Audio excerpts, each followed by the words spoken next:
Let's take a trip back to 2014. Yes, scary, I know, but trust me, we won't be long. Once upon a time, I had a series dedicated to playing Monster Truck Madness 64 every Saturday during my sophomore year of high school. If you weren't one of the 3 people in the world who saw those videos, you didn't miss anything. Well, maybe except for this.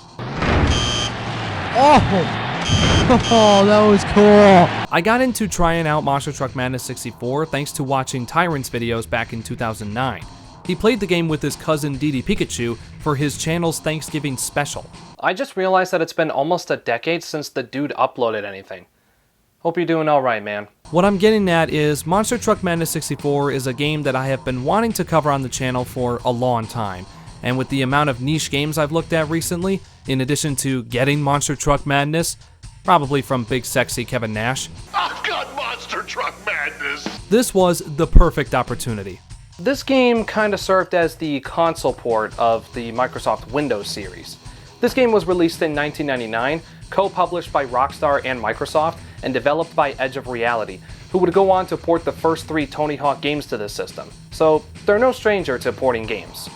Now, let's see what Monster Truck Madness 64 has in store for us. Are you ready for some down and dirty racing? I might need a minute. Right away, you get a taste of Army Armstrong's electric commentary. Starting things off, you can either do a single race, trek through a circuit, or compete in battle games.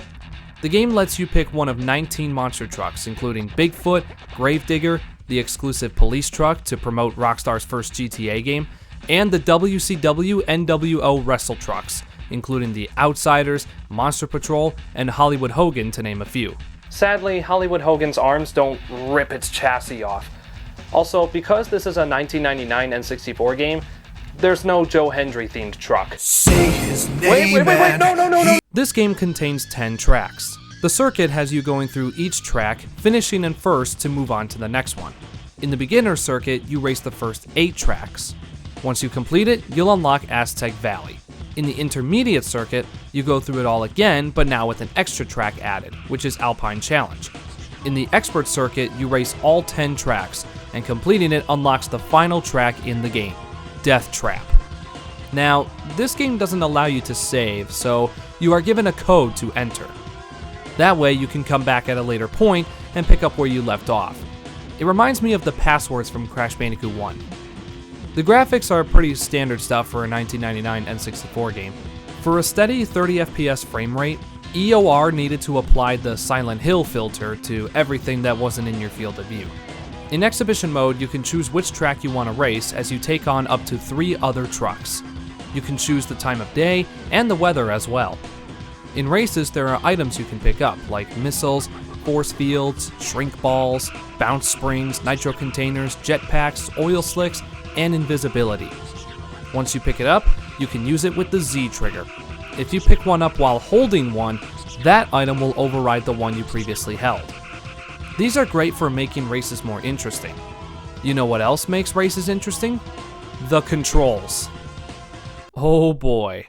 I shit you not when I say that the slightest movement of the control stick is enough to throw your truck in that direction. This game probably has the most sensitive controls I've ever had to deal with. It's literally tug of war here. The physics are also very sus in Monster Truck Madness 64. Sometimes you can ram into trucks and they won't even budge. At the same time, however, the slightest clip of the bumper will send one or both trucks into orbit. It's fucking ridiculous. Also, sometimes the game will get confused and think you're in last when you're really not. Yeah, I don't know either. These physics really show their true colors in one of the battle games, Summit Rumble. Here you take on up to 3 trucks in a King of the Hill battle, where the goal is to get up to the NWO platform and remain on it to earn points, while trying to knock your opponents off in the process. But you can't camp in the corner. You have to be on the NWO logo. Falling off or getting knocked off is a 50-point deduction. Not only are the flaws of the physics on full display here, but also, in single-player mode, the computer trucks fucking cheat. As soon as they leave your sight, they instantly respawn in front of a ramp. Yeah, because that's totally fair. The battle practice mode also allows you to play soccer and hockey. With yourself.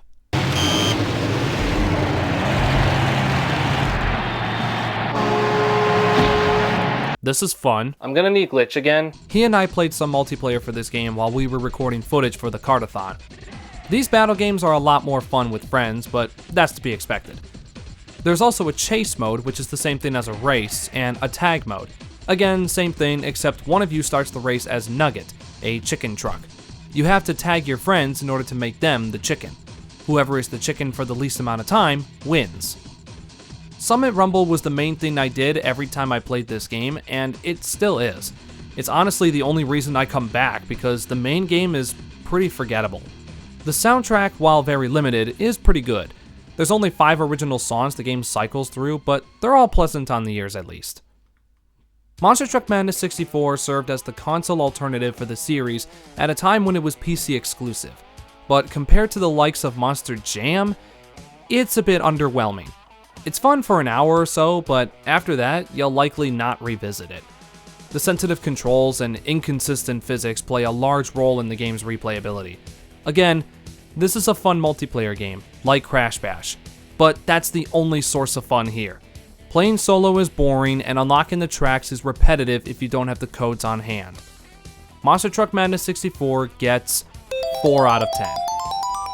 I don't hate this game, but I don't like it either. This is a once every 2 years game for me. Kind of. It's hard to return to this game because of the downsides I mentioned. I consider myself a Gravedigger fan, but not even that makes me want to play this.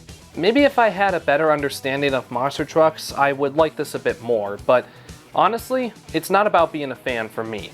It's about giving me a game that's fun to play and makes me want to come back to it and play it again. Maybe we can make this discussion into a future video. That being said, monster truck fans, if you want to eat this game up and praise it, more power to you. Hell yeah. I wonder what Nitro's been up to.